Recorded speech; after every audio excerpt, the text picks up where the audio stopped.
नमस्कार दोस्तों। चलिए शुरुआत करते हैं आज के लेक्चर की। देखिए, कल के लेक्चर में ठीक है, मैं कंट्रीज़ को स्टेट बोल गया था, तो उसके लिए सॉरी। तो चलिए शुरुआत करते हैं आज के लेक्चर की। देखिए, आज हम लोगों ने क्या क्या चीज़ें पढ़नी है। आज हम लोगों ने पढ़ना है ठीक है, LOC यानी कि लाइन ऑफ कंट्रोल, और LAC line of actual control. ठीक है, इन दोनों के बीच क्या डिफरेंस है आप लोगों ने ठीक है, लाइन ऑफ कंट्रोल के बारे में पहले भी सुना होगा। सेकंड चीज़ जो हम लोगों ने पढ़नी है ये पढ़नी है ठीक है, सेवन सिस्टर्स की, सेवन सिस्टर्स। ठीक, ये सब हिंदी में चलेगा आप लोगों का, ठीक है। और इसमें हमने देखने हैं ज्योग्राफी के जो पिछले वीडियोस थे उससे रिलेटेड कुछ क्वेश्चंस, ठीक है। तो ये बेसिक चीज़ें आज हम लोग ने पढ़नी है। देखिए, कुछ जो चैनल्स हैं, कॉरिडोर्स हैं, उनके बारे में आज जानेंगे। तो चलिए शुरुआत करते हैं। देखिए, सबसे पहले मैं बात करूँगा LOC यानी कि लाइन ऑफ कंट्रोल की, ठीक है। तो देखिए, लाइन ऑफ कंट्रोल क्या चीज़ है उसको एक बार इस मैप पे समझिए। देखिए, ये है जम्मू कश्मीर का मैप, ठीक हो गया। तो फिलहाल ये जो हिस्सा है ठीक है, मैं इसको डैश डैश करके फिलअप कर देता हूँ। ये पूरा हिस्सा, देखिए हुआ क्या था, जैसे 1947 में देश आज़ाद हुआ था, ठीक है। उसके तुरंत बाद जम्मू कश्मीर पे क्या होता है, पाकिस्तान का अटैक हो जाता है, ठीक है। अब जब जम्मू कश्मीर वाले रीजन पे पाकिस्तान का अटैक होता है तो पाकिस्तान कुछ रीजन को ऑक्यूपाई कर लेता है। तो ये जो रीजन है जिसको मैं डैश डैश करके बना रहा हूँ, ये दरअसल वही रीजन है जिसको पाकिस्तान क्या करता है, ऑक्यूपाई कर लेता है इतने रीजन पे, ठीक है। क्योंकि जो इंडिया की हिस्ट्री रही है आप लोगों को पता है कि जब देश आज़ाद हुआ तो उसमें सारे राज्यों का विलय किया गया, लेकिन कश्मीर जो था, ठीक है, वो इंडिया में शामिल नहीं हुआ। और जब कश्मीर इंडिया में शामिल नहीं हुआ तो उसके तुरंत बाद क्या हुआ, पाकिस्तान की तरफ से कश्मीर पर अटैक हो गया। तो तब कश्मीर ने क्या किया कि इंडिया से मदद मदद मांगी। और उसी टाइम पे जब ये अटैक हुआ था तो पाकिस्तान ने इतना रीजन क्या कर लिया था, ऑक्यूपाई कर लिया था। तो ये जो रीजन था जो पाकिस्तान ने ऑक्यूपाई किया, इस रीजन को बोलते हैं POK, पाक ऑक्यूपाइड कश्मीर, इसको बोला जाता है, ठीक हो गया। तो अब देखिए, अब हुआ क्या कि जब ये रीजन पाकिस्तान ने ऑक्यूपाई कर लिया तो युद्ध को विराम देने के लिए, इसको मैं सिर्फ इस तरीके से बोलूँगा, युद्ध विराम, ठीक है। तो युद्ध विराम के लिए, युद्ध विराम के लिए एक लाइन ड्रॉ की गई, एक नियंत्रण रेखा ड्रॉ की गई, ठीक है। युद्ध विराम के लिए एक नियंत्रण रेखा खींची गई, के लिए एक नियंत्रण, ठीक है, नियंत्रण रेखा खींची गई, नियंत्रण रेखा खींची गई। तो देखिए, ये हिंदी में खींची कैसे लिखते हैं आप लोग देख लीजिएगा, ठीक है। खींची गई, थोड़ा सा हिंदी लिखने में दिक्कत है मुझको। तो देखिए, युद्ध विराम के लिए क्या हुआ, एक नियंत्रण रेखा खींची गई। तो ये जो रेखा है ना, ये यहाँ पर से देखिए, ये यहाँ पर से इतनी, ये जो पूरी रेखा है, ये जो इस तरीके से चलती है, दरअसल ये जो रेखा है यही क्या है, LOC, ठीक है, लाइन ऑफ कंट्रोल। तो अब देखिए होता क्या है, ये सिर्फ युद्ध को विराम देने के लिए ये नियंत्रण रेखा खींची गई थी। इसको ऐसा कोई इंटरनेशनल वैलिडेशन इसको प्राप्त नहीं है, ठीक है, कि ये कोई अंतर्राष्ट्रीय सीमा नहीं है। तो अब होता क्या है, देखिए 1900, ठीक है, 1962 में एक और चीज़ होती है कि यहाँ पे को LAC खींची जाती है। अब एक चीज़ इसको समझिए कि जो LOC खींची गई थी, अब इसको ना आप पूरा LOC मत समझिएगा। ये यहाँ से लेके ये पूरा इस तरीके से जो लाइन है, ये पूरी लाइन LOC नहीं है, सिर्फ यहाँ तक, ये यहाँ से लेके इतने रीजन तक ये जो लाइन खींची गई है, ये क्या है, LOC है। तो देखिए, अब होता क्या है 1972 में, ठीक है, 1972 में क्या हुआ, शिमला समझौता होता है 1972 में, शिमला समझौते में, ठीक है, शिमला समझौता, ठीक है, समझौता 1972 में क्या होता है, शिमला समझौता होता है। तो वहाँ पे को ये जो लाइन खींची गई थी, इस लाइन को नाम दिया जाता है एलओसी। शिमला समझौता होता है जिसमें एलओसी नाम दिया जाता है, एलओसी नाम दिया गया, ठीक है, एलओसी नाम दिया गया। तो लाइन पहले खींच दी थी, ये 1948 में लाइन खींच दी थी, लेकिन इसको जो नाम दिया गया एलओसी वो कब दिया गया, ठीक है, 1972 में। ये अगेन इंपॉर्टेंट क्वेश्चन है कि एलओसी का जो नाम है एलओसी वो कब दिया गया, ठीक है, वो कब दिया गया था, 1972 के शिमला समझौते में एलओसी का नाम दिया गया था, ठीक हो गया। देखिए एलओसी की जो लंबाई है, ये जो एलओसी है इसकी जो लंबाई है, ये देखिए अलग अलग बुकों में अलग अलग डेटा था, तो इसलिए मैं उस लंबाई को अभी यहाँ पे को नहीं बता रहा हूँ जब तक कि कंफर्म ना हो जाए कि ये लंबाई कितनी है, ठीक है। जब मेरे को कंफर्म हो जाएगा तो मैं आपको आने वाले वीडियोस पे इसकी लंबाई बता दूंगा। अब यहाँ पे को, ठीक है, इधर पे को देखिए,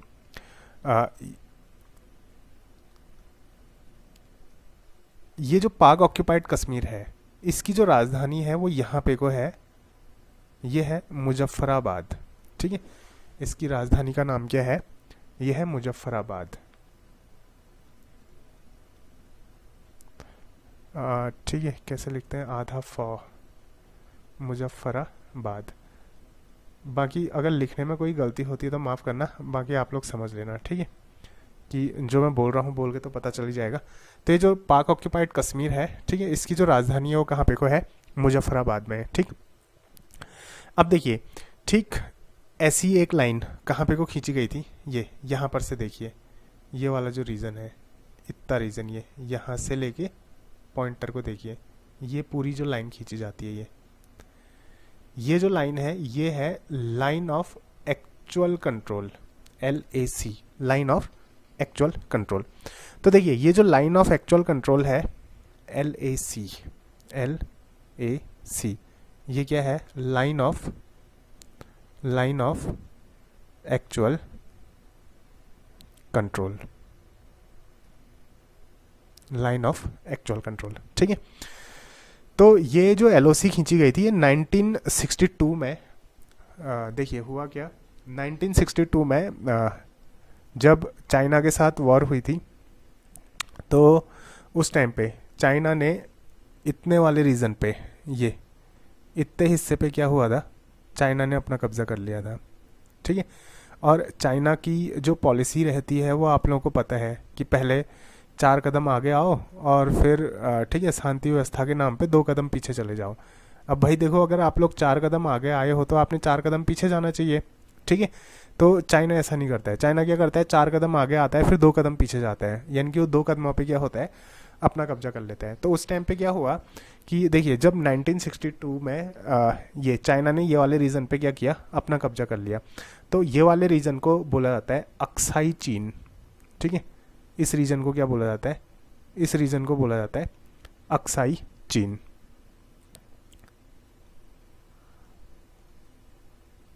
अक्साई चीन इसको बोला जाता है, ठीक है, अक्साई चीन। और ये जो अक्साई चीन है इसमें कब्जा कब किया था, ठीक है, इसमें चाइना ने कब्जा किया था 1962 में, क्या किया था, कब्जा कर लिया था, कब्जा, ठीक है, 1962 में क्या किया था, इस पे कब्जा कर लिया था। तो ये जो रीजन है ये क्या है, अक्साई चीन वाला रीजन। एक मिनट,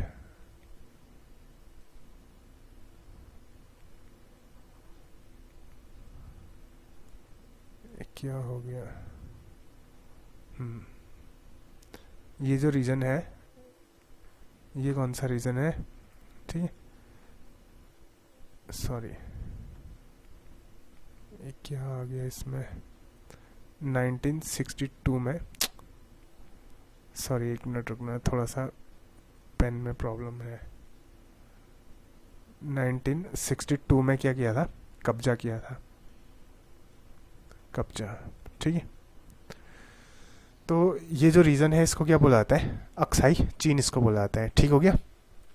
अब देखिए ये जो अक्साई चीन है, इस अक्साई चीन में ही एक है गलवान घाटी, जो मोस्टली क्या होती है, चर्चाओं में रहती है।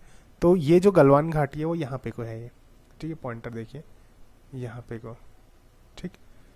ये जो घाटी है ये क्या है, गलवान घाटी, ठीक है, गलवान घाटी।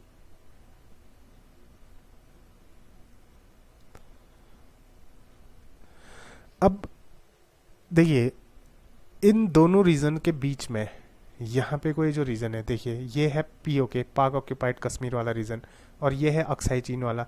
इन दोनों के बीच में इतने एरिया पे ये जो रीजन है, ठीक है, ये जो हिस्सा है ये क्या है, इस पे भारत का नियंत्रण है, ठीक है। और ये जो रीजन है ये क्या है, ये है सियाचिन ग्लेशियर, ठीक है। ये क्या है, ये है, इसको मैं यहीं पे को लिख देता हूँ, ठीक है, Siachen glacier.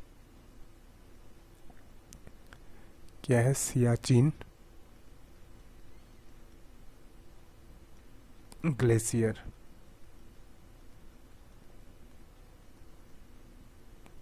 Siachen glacier sorry, ठीक। और ये जो हिस्सा इसमें बचा हुआ दिखता है ना यहाँ पे को, ये खाली हिस्सा, ठीक है, इसको ऐसे ड्रॉ कर लेते हैं, 1 मिनट रुकिए।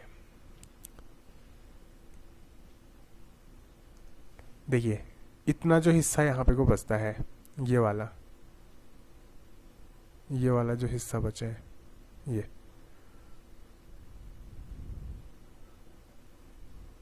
ये हिस्सा क्या था कि पाकिस्तान ने चाइना को गिफ्ट में दे दिया था। पाकिस्तान ने बोला था कि चलो ये वाले हिस्से को आप लोग रख लो। तो 1963 में कब दिया था ये वाला हिस्सा, ये दिया था 1963 में, ठीक है, पाकिस्तान द्वारा चीन को दिया गया। 1963 में पाकिस्तान द्वारा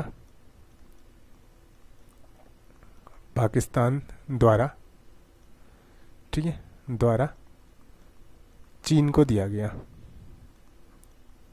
चीन को दिया गया, पाकिस्तान द्वारा चीन को दिया गया।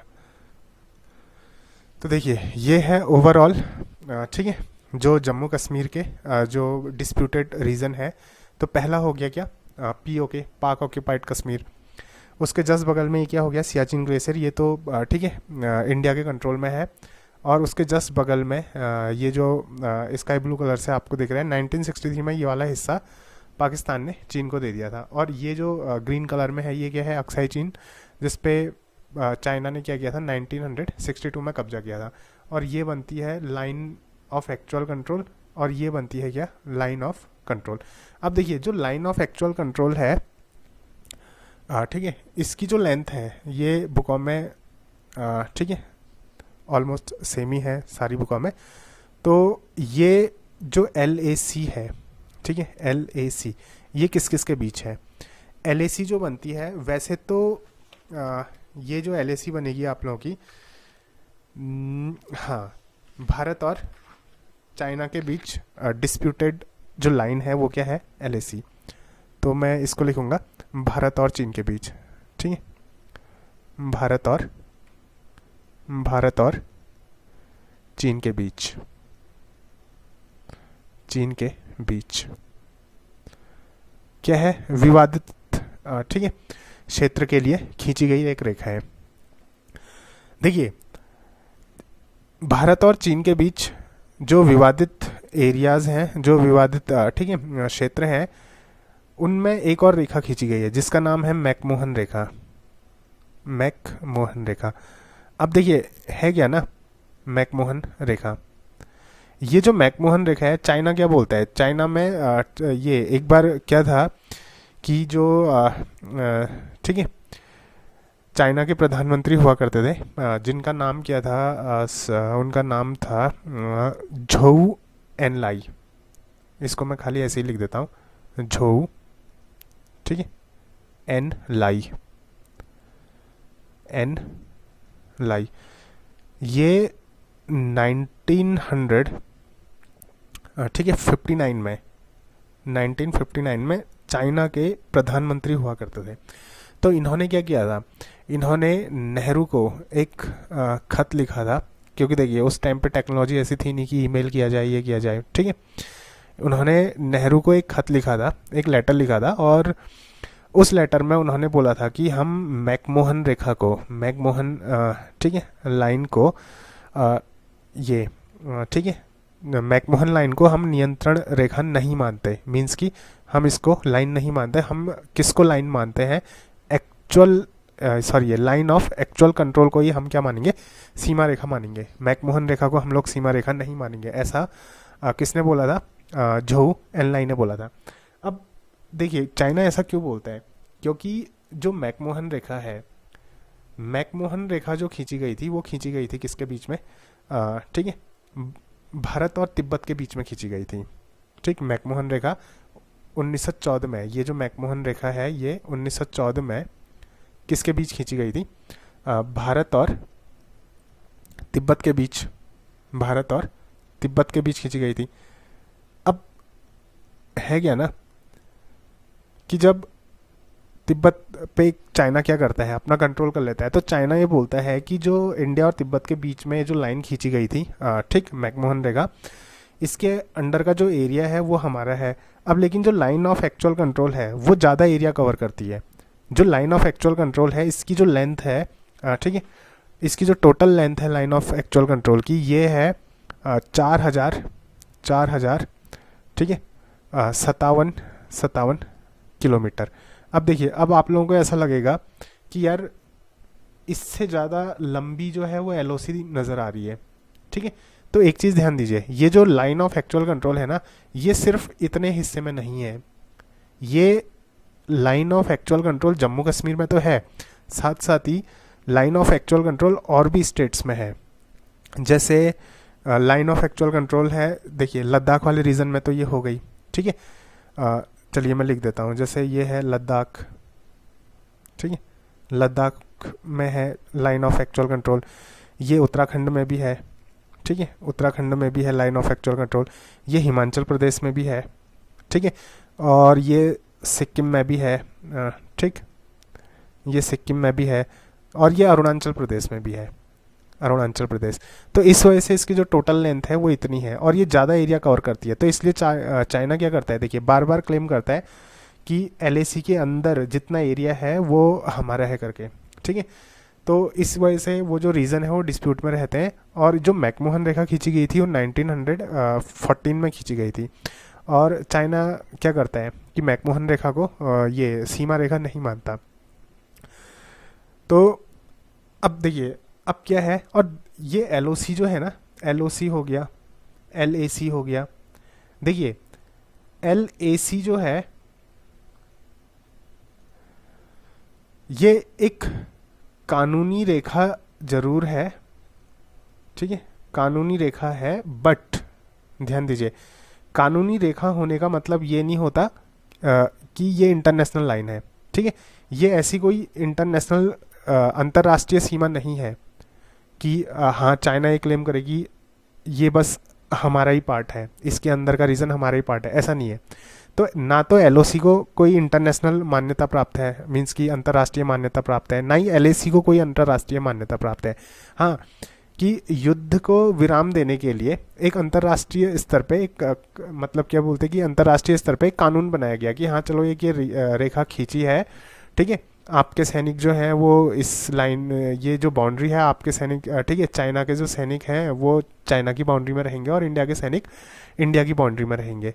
तो इस तरीके से क्या है कि बस एक लाइन खींची गई है, इसको कोई इंटरनेशनल, ठीक है, वैलिडेशन नहीं है कि अंतर्राष्ट्रीय मान्यता इसको नहीं है। तो इतने रीजंस में है, और ये क्वेश्चन बन सकते हैं। देखिए अभी तक एग्जाम में इस टाइप के क्वेश्चन कम बने हैं, तो मे बी आने वाले टाइम पे चांसेस हैं कि एग्जाम में इस टाइप के क्वेश्चन बन जाए कि जो LAC है वो कितने स्टेट से कितने स्टेट्स में है, ठीक है। ये जम्मू कश्मीर वाला जो रीजन है, लद्दाख वाला उसमें है, ठीक है, जम्मू कश्मीर में है, उत्तराखंड में है, हिमाचल प्रदेश में है, सिक्किम में है और अरुणाचल प्रदेश में। तो इतने स्टेट्स पे क्या है, ठीक है, ये लाइन ऑफ एक्चुअल कंट्रोल है। तो इतना आप लोगों को शायद क्लियर हो गया होगा। चलिए आगे को बढ़ते हैं। उसके बाद है, ठीक है, उसके बाद हमारा अगला टॉपिक है सेवन सिस्टर्स। ठीक, उसके बाद का जो हमारा अगला टॉपिक है वो क्या है? ठीक है, ये है हमारा सेवन सिस्टर्स। Seven sisters.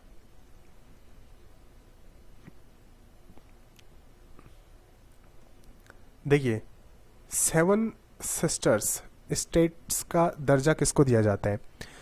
ये जो हमारा नॉर्थ ईस्ट वाला रीजन है, ठीक है, नॉर्थ ईस्ट वाला रीजन, नॉर्थ ईस्ट वाले रीजन पे देखिए असम हो गया, ठीक है, असम और मेघालय, असम, ठीक है, मेघालय और त्रिपुरा, त्रिपुरा और मिज़ोरम, ठीक है, मिज़ोरम और मणिपुर, मणिपुर और ये है नागालैंड, नागालैंड, ठीक है,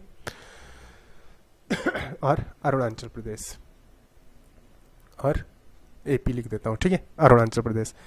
तो 1 2 3 4 5 6 और 7, तो ये जो 7 स्टेट्स हैं, इन्हीं को किस नाम से बुलाया जाता है? 7 स्टेट्स के नाम से बुलाया जाता है, ठीक है। याद रखना, इसमें सिक्किम को शामिल नहीं कर रखा है, ठीक है, 7 स्टेट्स में सिक्किम को शामिल नहीं किया है, क्योंकि जो पूर्वोत्तर राज्य है ना, ठीक है, नॉर्थ ईस्ट में कितने हैं? नॉर्थ ईस्ट में सिक्किम भी आता है, ठीक है, इनके साथ साथ, इतने तो हैं ही ये, इनके साथ साथ क्या होता है? सिक्किम भी आ जाता है। ये इनकी टोटल 8 क्या हो जाते हैं? स्टेट्स हो जाते हैं नॉर्थ ईस्ट में। लेकिन 7 सिस्टर्स की श्रेणी में सिक्किम को शामिल नहीं किया जाता। और ये क्वेश्चन बन सकता है आप लोगों का, ठीक है, कि 7 सिस्टर्स में पूर्वोत्तर राज्य के कौन से राज्य को शामिल नहीं किया जाता? ठीक है, किसको शामिल नहीं किया जाता? सिक्किम को शामिल नहीं किया जाता। और हाँ, एक और फैक्ट, ये पूर्वोत्तर राज्यों में असम, ठीक है, असम केवल एक ऐसा स्टेट है, ठीक है, असम केवल एक ऐसा राज्य है, एक ऐसा राज्य है, ठीक है, राज्य है जिसकी जो बाउंड्रीज है ना, बाकी सारे राज्यों से टच करती हैं। यह भी दिखाता हूँ आपको। एक ऐसा राज्य है जिसकी सीमाएं, ठीक है, जिसकी सीमाएं ये बाकी के जो 6 स्टेट्स हैं उनसे टच करेगी। सभी 6 राज्यों को, सभी, ठीक है, 6 राज्यों से लगती हैं, राज्यों से लगती हैं, 6 राज्यों से लगती हैं। तो देखिए, केवल असम एक ऐसा राज्य है जिसकी सीमाएं बाकी के 6 राज्यों से लगती है। देखिए, मैं आपको इसका जो मैप है वो दिखा देता हूँ, ठीक है, नॉर्थ ईस्ट का। तो देखिए, ये वाला रीजन है नॉर्थ ईस्ट का, ये दिख रहा है आप लोगों को असम, ये देखिए, ये है असम, ठीक है। तो इसका मैं एक बार कलर चेंज कर दूँ, चलो ये वैसे भी होने वाला नहीं है।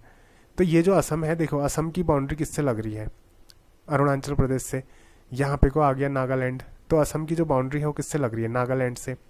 फिर असम की बाउंड्री किससे लग रही है? ये आ गया मणिपुर। फिर उसकी बाउंड्री है मिजोरम से भी लग रही है। फिर असम की जो बाउंड्री है वो किससे लग रही है? त्रिपुरा से भी लग रही है, ठीक है। ये शायद अच्छे से रन नहीं कर पा रहे हैं। तो असम की जो बाउंड्री है ये मेघालय से भी लग रही है। तो असम जो है उसकी बाउंड्री, और देखिए यहाँ वेस्ट बंगाल से भी इसकी बाउंड्री लगती है, ठीक है। तो असम की बाउंड्री ऑलमोस्ट क्या है, बाकी के जितने भी स्टेट्स हैं सबसे लगती है।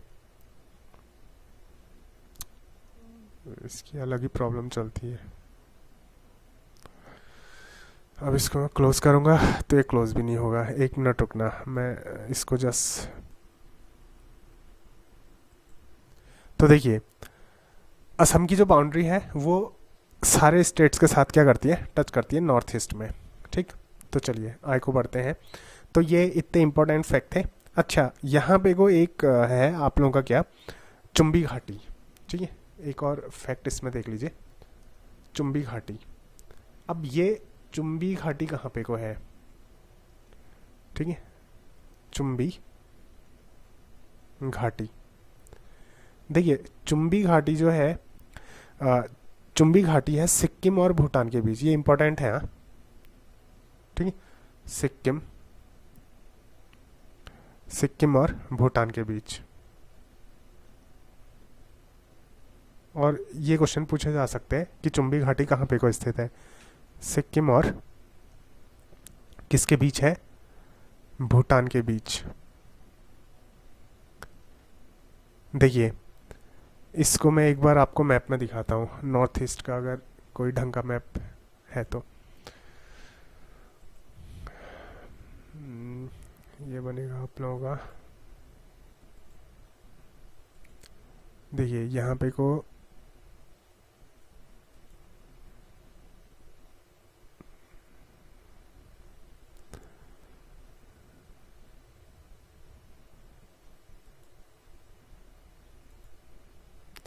इधर पे को देखिए, जो चुंबी घाटी है, इसको मैं एक बार थोड़ा सा, ठीक है, बड़ा करके दिखा दूँ।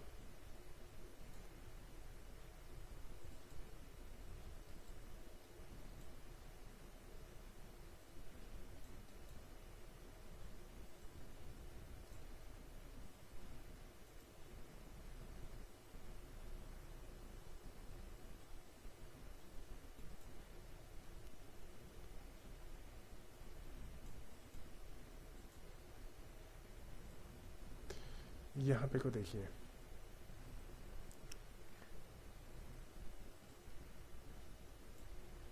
थोड़ा सा और इनलार्ज,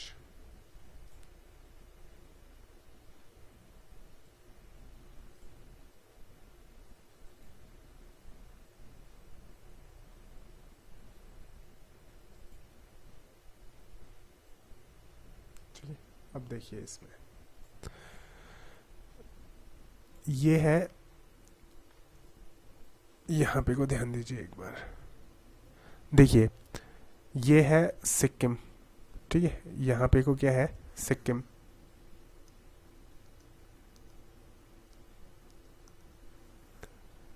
अब ये जो रीजन बनता है ये है भूटान, ठीक है, इतना जो हिस्सा है ये क्या है, भूटान वाला हिस्सा है।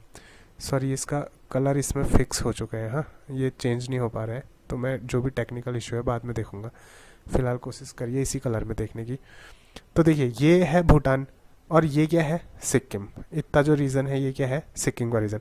अब देखिए भूटान और सिक्किम के बीच में, ठीक, एक मिनट, मे भी शायद चेंज हो जाए, भूटान और सिक्किम के बीच में ये इतना जो रीजन बचता है,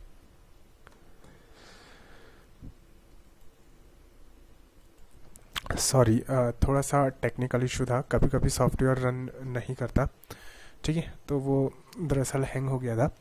देखिए ये वाले मैप में देखिए कि ये वाला जो रीजन है ये है भूटान का रीजन, ठीक है, इतना जो रीजन है ये क्या है, भूटान का रीजन, और ये जो रीजन है ये क्या है, इतना सिक्किम का रीजन, ठीक है, ये पूरा क्या है, सिक्किम का रीजन। अब देखिए सिक्किम और भूटान के बीच में आपको ये एक, ठीक है, इस तरीके से ये यहाँ पे को आप लोगों को क्या दिख रही है, एक वैली टाइप की दिख रही है, ठीक है, घाटी टाइप की दिख रही है। तो ये जो घाटी है ना, इसी घाटी को क्या बोला जाता है, ठीक है, चुंबी घाटी बोला जाता है, इसी को क्या बोला जाता है, चुंबी, ठीक है, घाटी इसको बोला जाता है। तो ये जो चुंबी घाटी है ये कहाँ पे को है, देखिए ये सिक्किम और भूटान के बीच में है। तो इस टाइप के क्वेश्चन बन जाते हैं कभी कभार कि चुंबी घाटी कहाँ पे को स्थित है, या फिर क्या बोलते हैं कि और भी बहुत सारी इसमें स्टेट्स हैं, जैसे गलवान घाटी कहाँ पे को है, ठीक है। तो इसकी जो लोकेशन है मैप के थ्रू अगर आप लोग याद रखोगे तो ज़्यादा बेटर रहती है। तो सिक्किम और भूटान के बीच में क्या है, चुंबी घाटी है। तो चलिए आगे को बढ़ते हैं अपने लेक्चर पे। तो हम लोग कहाँ पे को पहुँचे थे, अच्छा हम लोग यहाँ पे को पहुँचे थे, ठीक है, हाँ, चुंबी घाटी, देखिए चलो ठीक हो गया। चुंबी घाटी के बारे में बता चुका था, कुछ चीज़ें शायद इसमें डिलीट हो चुकी हैं, ठीक है। तो फिलहाल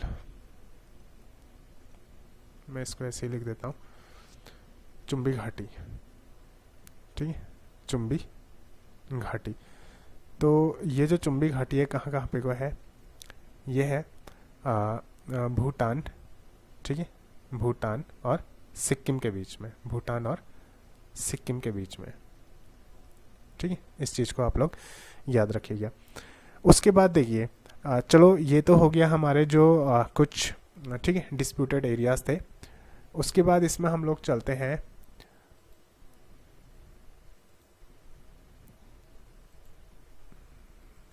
चलिए नेक्स्ट जो हमारा टॉपिक है वो है आधार रेखा यानी कि बेस लाइन। तो ऊपर अभी हमने लैंड वाले हिस्से के बारे में डिस्कशन किया था। अब नीचे आते हैं जो सी वाला हिस्सा है, समंदर वाला हिस्सा है। तो देखिए ये जो समंदर वाला रीजन है, इस रीजन में क्या होता है कि जैसे मान लीजिए कोई कंट्री है, ठीक है। अब कोई भी कंट्री क्या होगी, या तो वो कंट्री लैंड लॉक्ड होगी, ठीक है, लैंड लॉक्ड। लैंड लॉक मतलब कि जैसे मान लीजिए कोई एक कंट्री है ये, ठीक है, ये चारों तरफ से किसी दूसरी कंट्री से घिरी होगी, ठीक है। ये इस तरीके से, इस तरफ भी कोई कंट्री है, इस तरफ भी, इस तरफ भी, इस तरह, ये तो अच्छा सा फूल बन गया। तो मान लीजिए कोई कंट्री है, ये चारों तरफ से क्या है, अलग अलग कंट्रीज से घिरी है।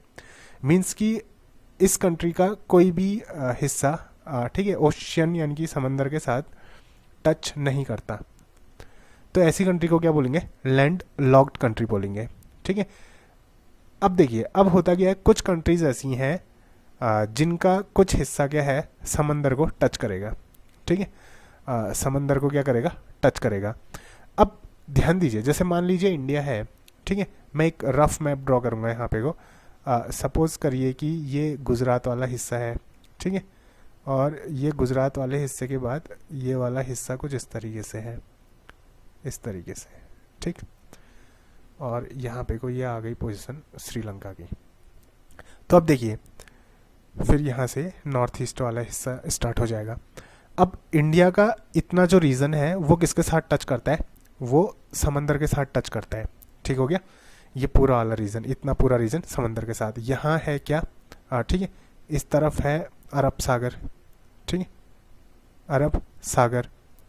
और इस तरफ क्या है, इस तरफ है बंगाल की खाड़ी यानी कि बे ऑफ बंगाल, ठीक है, बंगाल की खाड़ी।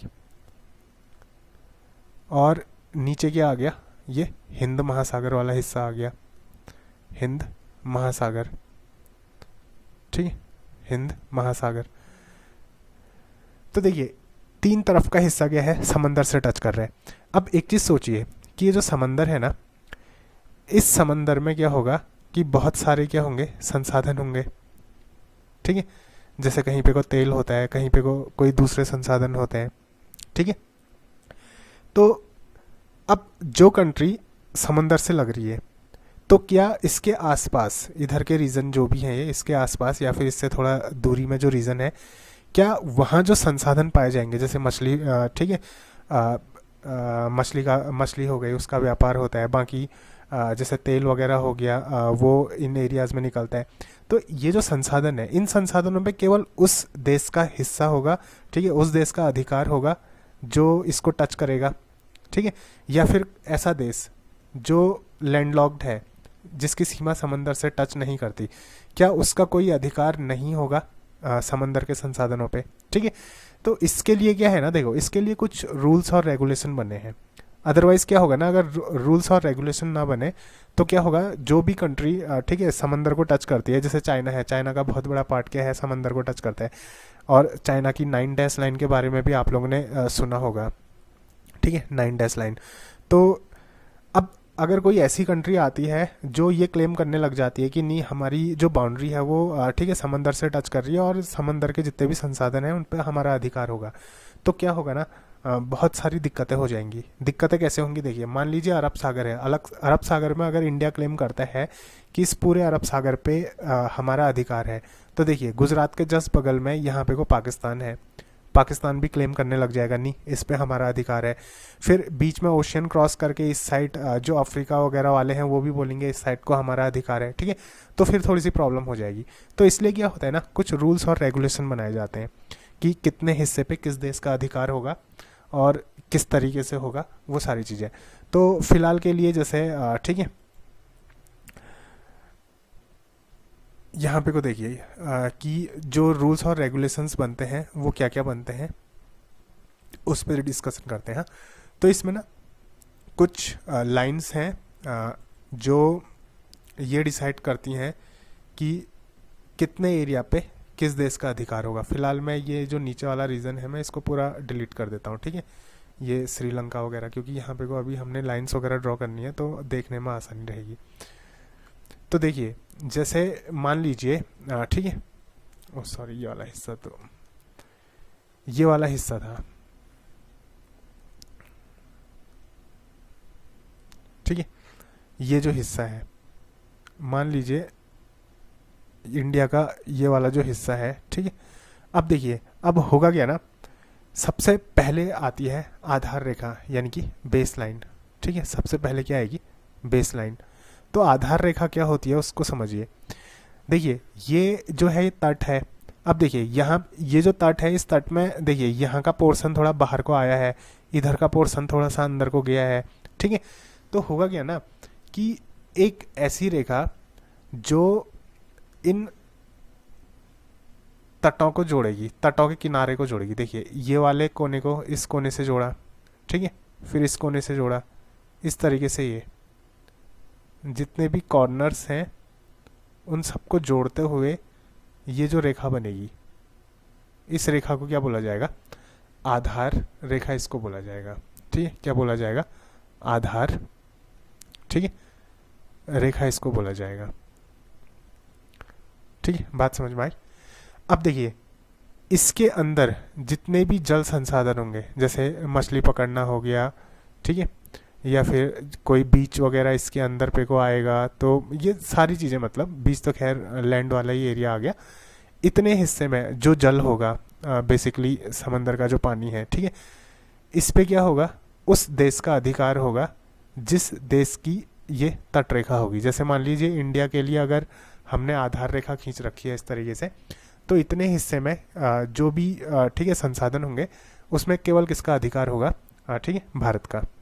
फिर उसके बाद जो दूसरी रेखा खींची जाती है ये है प्रादेशिक समुद्री सीमा, ठीक है। तो बेस लाइन के अंदर क्या होगा, बेस लाइन में होगा कि बेस लाइन क्या होती है, हाँ पहले इसको लिख लेते हैं। हाँ ये होती है, देखिए टेढ़े, ठीक है, टेढ़े मेढ़े, इसकी जो डेफिनेशन बनेगी, ठीक है, टेढ़े मेढ़े, टेढ़े मेढ़े तटों को, ठीक है, तटों को मिलाने वाली को, ठीक है, मिलाने वाली टेढ़े मेढ़े तटों को मिलाने वाली रेखा, इसको क्या बोलते हैं, आधार रेखा बोलते हैं, ठीक। उसके बाद दूसरी रेखा खींची जाती है प्रादेशिक समुद्री रेखा यानी कि प्रादेशिक समुद्री सीमा, ठीक है। दूसरी क्या होती है, प्रादेशिक समुद्री सीमा, प्रादेशिक देशिक समुद्री, ठीक, समुद्री सीमा, प्रादेशिक समुद्री सीमा, ठीक। तो इसको क्या बोला जाता है, इसको इंग्लिश में बोला जाता है कॉन्टेजियस जोन, CON, कॉन्टेजियस, ठीक है, कॉन्टेजियस जोन इसको बोला जाता है। तो ये देखिए जो कॉन्टेजियस जोन है वो इस आधार रेखा से 12 नॉटिकल माइल्स, 12 नॉटिकल माइल्स यानी कि 12 समुद्री मील, ये ठीक है डिस्टेंस होती है। हाँ कुछ इस तरीके से देखिए आधार रेखा से ये जो दूरी होगी ये कितनी होगी, 12 नॉटिकल माइल्स, कितनी, 12 नॉटिकल माइल्स यानी कि 12 समुद्री मील, ठीक, 12 समुद्री मील, 12 नॉटिकल माइल्स यानी कि 12 समुद्री मील। तो 12 समुद्री मील तक की ये जो दूरी होती है इसको क्या बोला जाता है, प्रादेशिक, ठीक है, समुद्री सीमा इसको बोला जाता है, कॉन्टेजियस जोन इसको बोला जाता है, ठीक है। तो यहाँ पे को क्या होगा ना, इतने हिस्से में ये जो 12 समुद्री मील तक का ये जो हिस्सा है इस पूरे हिस्से में क्या होगा, भारत का अधिकार होगा। मीन्स कि अगर ये भारत के लिए खींची गई है तो भारत का अधिकार होगा, किसी दूसरे देश के लिए खींची जाएगी तो उसका अधिकार होगा। ठीक है, तो यहाँ पे को क्या होगा, भारत का संपूर्ण अधिकार होगा। तो इसके लिए मैं यहीं पे को पॉइंट लिख देता हूँ, भारत का, ठीक है, भारत का संपूर्ण अधिकार होगा, संपूर्ण, ठीक है, अधिकार, अधिकार होगा। इतने हिस्से में क्या होगा, भारत का संपूर्ण अधिकार होगा। ठीक, उसके बाद देखिए, उसके बाद हाँ, भारत का संपूर्ण अधिकार होगा। और साथ साथ ही क्या होता है कि देखिए, भारत इतने हिस्से में क्या कर सकता है ना, सीमा शुल्क लगा सकता है, प्रदूषण नियंत्रण सीमा शुल्क लगा सकता है। ठीक है, दूसरा पॉइंट, इतने हिस्से में प्रदूषण, ठीक है, प्रदूषण नियंत्रण, प्रदूषण नियंत्रण, नियंत्रण सीमा शुल्क, ठीक है, सीमा शुल्क लगाया जा सकता है, शुल्क, ठीक है, लगाया जा सकता है, ठीक।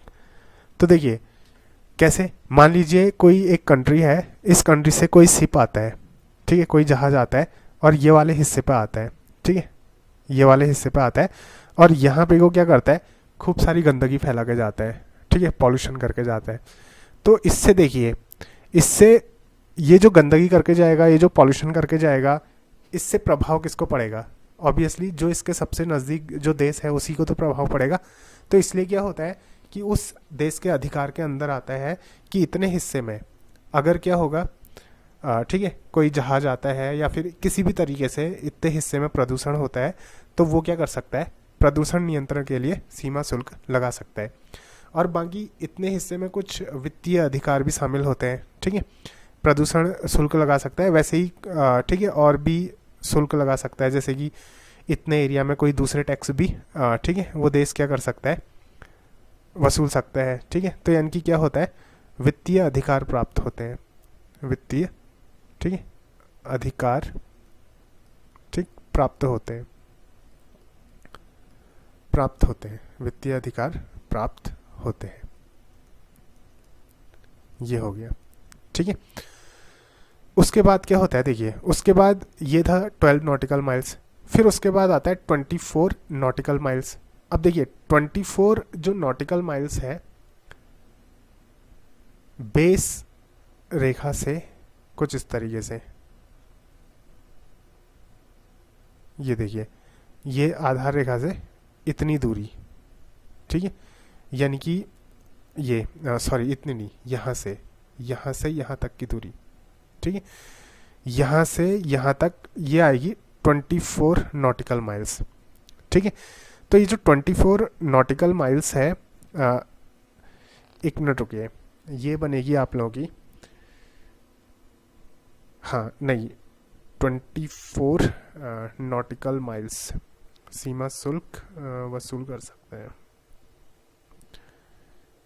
ये आप लोगों की बनेगी 24 नहीं, ये 200 नॉटिकल माइल्स बनेगी। ठीक, मैं ये डिस्टेंस आप लोगों को चेक करके बताऊंगा कितनी बनती है। वैसे 200 नॉटिकल माइल्स बनेगी, ये 12 नॉटिकल माइल्स और ये 200 नॉटिकल माइल्स। ठीक है, तो जो 200 नॉटिकल माइल्स तक की जो दूरी है, इसको बोला जाता है अनन्य आर्थिक क्षेत्र, इसको बोला जाता है। ठीक है, इसको क्या बोला जाता है, इतनी डिस्टेंस को क्या बोला जाता है, अनन्य, ठीक है, अनन्य आर्थिक क्षेत्र इसको बोला जाता है। ठीक है, अनन्य आर्थिक क्षेत्र।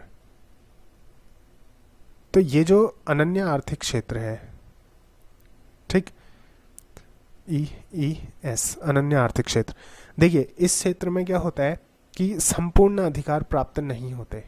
ठीक है, संपूर्ण अधिकार प्राप्त नहीं होते, संपूर्ण अधिकार प्राप्त, ठीक है, प्राप्त नहीं होते। इतने हिस्से में क्या होगा, देखिए संपूर्ण अधिकार नहीं होते, लेकिन हाँ कुछ अधिकार प्राप्त होते हैं। जैसे वो अधिकार कौन कौन से हैं कि इतने हिस्से में जो संसाधन है उनका दोहन किया जा सकता है। ठीक है, संसाधनों का धनों का दोहन किया जा सकता है। ठीक है, इतने हिस्से में नए द्वीपों का निर्माण किया जा सकता है। ठीक, नए द्वीपों का निर्माण, जैसे कृत्रिम रूप से मान लो कोई द्वीप बनाना है तो इतने हिस्से में कोई देश बना सकता है। और इतने हिस्से में क्या किया जा सकता है, जैसे वैज्ञानिक अनुसंधान किए जा सकते हैं। ठीक है, सॉरी, इतने हिस्से में क्या हो सकता है, वैज्ञानिक, ठीक है, अनुसंधान किए जा सकते हैं, अनुसंधान। ठीक है, इतने हिस्से में क्या कर सकते हैं, वैज्ञानिक अनुसंधान किए जा सकते हैं। तो ये जो क्षेत्र होता है ये क्या कहलाता है, अनन्य आर्थिक क्षेत्र कहलाता है। तो देखिए इतना हिस्सा हम लोग का एक कवर हुआ स्टार्टिंग से। स्टार्टिंग में हम लोगों ने, ठीक है, यहाँ पे को वो स्लाइड शायद थोड़ा सा वो हो चुकी है, चलो फिर भी दिखा देता हूँ। ये है स्टार्टिंग में हम लोगों ने क्या किया, पीओके पाक ऑक्यूपाइड कश्मीर पढ़ा, अक्साई चीन के बारे में पढ़ा। ठीक है, सियाचिन ग्लेशियर हो गया, गलवान घाटी हो गया, ये सारी चीज़ें, एलएसी लाइन ऑफ कंट्रोल, ये सारी चीज़ें हम लोगों ने पढ़ी। सेवन सिस्टर्स के बारे में हम लोगों ने पढ़ा। ठीक है, चुम्बा घाटी के बारे में हम लोगों ने पढ़ा। फिर उसके बाद हम लोगों ने यहाँ पे को देखा कि जो बेस लाइन है, आधार लाइन क्या है, प्रादेशिक समुद्री सीमा क्या होती है, ठीक है, और अनन्य आर्थिक क्षेत्र क्या होता है, बेस लाइन क्या होती है, ये सारी चीज़ें। चलिए अब एक बार डिस्कस करते हैं जो हमारे पिछले वीडियोस थे उनसे रिलेटेड कुछ क्वेश्चंस को। तो देखिए ये है पहला क्वेश्चन, और ये क्वेश्चंस जो है ना मैं ऑलरेडी उन वीडियोस में डिस्कस कर चुका हूँ, तो आप लोग कोशिश करना इसका जवाब देने की। ठीक, तो देखिए सबसे पहला जो क्वेश्चन है कि निम्नलिखित में से कौन सा देश भारतीय उपमहाद्वीप में शामिल नहीं है। देखिए कोशिश करिए इसका आंसर देने की। पाकिस्तान, अफगानिस्तान, मालदीव या फिर भूटान, इनमें से कौन सा देश भारतीय उपमहाद्वीप में शामिल नहीं है। तो अगर आपने पिछला वीडियो नहीं देखा है तो आप लोग एक बार पिछला वीडियो ज़रूर देख लीजिए, क्योंकि उसमें आप लोगों को, ठीक है, ये सारी चीज़ें मैंने आप लोगों को एक्सप्लेन कर रखी हैं।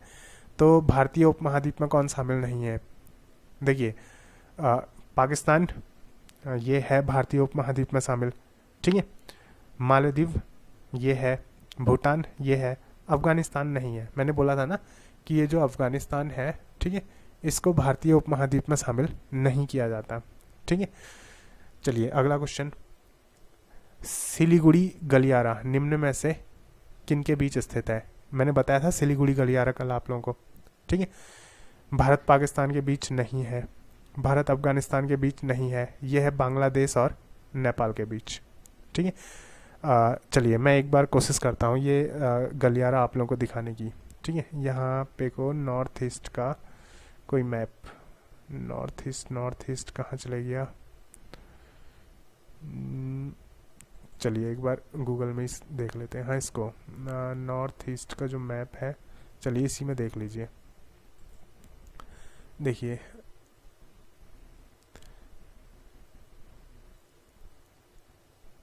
इसमें थोड़ा सा फोकस करने में दिक्कत होगी, तो एक मिनट रुकना।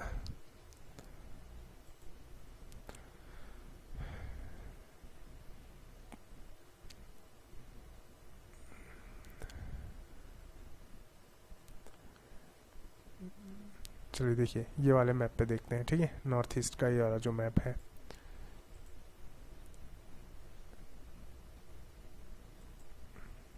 ये नहीं चल रहा, चलिए छोड़िए। फिलहाल एक काम करिए, आप इसको गूगल पे सर्च करिए। ठीक है, गूगल पे इसको आप सर्च करिए कि सिलीगुड़ी गलियारा कहाँ पे को है। ये है बांग्लादेश और नेपाल के बीच में। ठीक हो गया। अगला क्वेश्चन कि पिग्मेलियन पॉइंट के नाम से जाना जाता है। देखिए ये मैं आप लोगों को डिस्कस कर चुका हूँ और ये बहुत बेसिक क्वेश्चन है।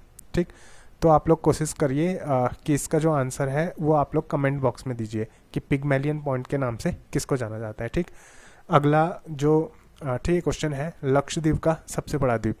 देखिए मैंने आप लोगों को बताया था कि जो लक्षद्वीप है उसमें 36 क्या है द्वीप समूह है। तो उसमें जो सबसे बड़ा द्वीप है वो क्या है, मिनिकॉय। एंड्रोता नहीं है। कोको द्वीप क्या है, कोको तो ये देखिए ये म्यांमार वाला रीजन आ गया, और ये यहाँ पे को अंडमान निकोबार आइलैंड आ गए। तो म्यांमार और अंडमान निकोबार के बीच में यहाँ पे को कहीं पे को एक छोटा सा क्या है द्वीप है, ठीक है, कोको द्वीप। तो ये लक्षद्वीप क्या है, लक्षद्वीप तो इस साइड आ गया, लेफ्ट की तरफ आ गया, ठीक है, अरब सागर में आ गया, और ये बंगाल की खाड़ी में है, ठीक है। ये क्या है, बंगाल की खाड़ी में है, और लक्षद्वीप कहाँ पे को है, अरब सागर में। तो लक्षद्वीप का सबसे बड़ा द्वीप कौन सा है, मिनिकॉय, ठीक।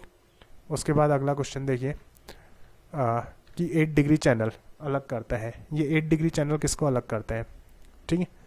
मैंने बताया था आप लोगों को पिछले वीडियोस में, अगर आप लोगों ने नहीं देखा है तो वो देख लेना। मैंने 8 डिग्री चैनल के बारे में बताया था, 9 डिग्री चैनल के बारे में बताया था, ठीक है, कोको चैनल के बारे में बताया था, और 10 डिग्री चैनल के बारे में बताया था। तो ये कुछ चैनल्स के बारे में मैंने आप लोगों को बताया था, और भी शायद कुछ चैनल्स हैं जिनके बारे में मैंने आप लोगों को बताया था। तो इसका आंसर भी आप लोग क्या करिए, कमेंट बॉक्स में दीजिए कि 8 डिग्री चैनल जो है वो किस किस को अलग करता है, मिनिकॉय ग्रेट निकोबार, मिनिकॉय मालदीव, मिनिकॉय कोको, या फिर मिनिकॉय माहे। तो उम्मीद करता हूँ कि ये वीडियो आप लोगों के समझ में आया होगा। मिलते हैं अगले वीडियो में, तब तक के लिए धन्यवाद, नमस्कार।